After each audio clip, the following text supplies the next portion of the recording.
Price Lord. கர்த்தருடைய நாமம் மகிமைப்படுவதாக. இந்த தியானிக்கும் தியானமே என்ற ஒளிபரப்பின் மூலியமாக உங்களோடு நான் பேசுகிறதில் நான் மிகவும் மகிழ்ச்சி அடைகிறேன்.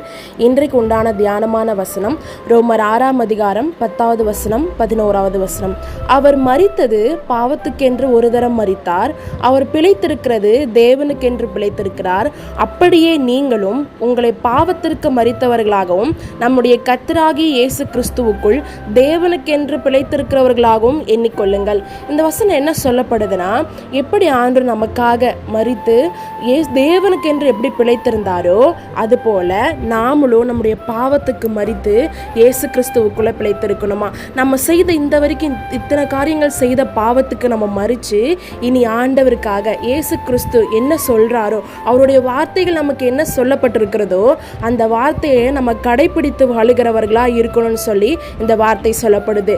நம்முடைய கர்த்தராகிய இயேசு கிறிஸ்துவுக்குள் தேவனுக்கென்று பிழைத்திருக்கிறவர்களாக எண்ணிக்கொள்ளுங்கள். நம்ம ஏசப்பாக்குள்ள பிழைத்திருக்கிறோம். இனி ஒருபோது எந்த பாவ காரியத்தையும் செயல்படாம கர்த்தருக்காக இனி வாழ கற்றுக்கொள்ளுங்க.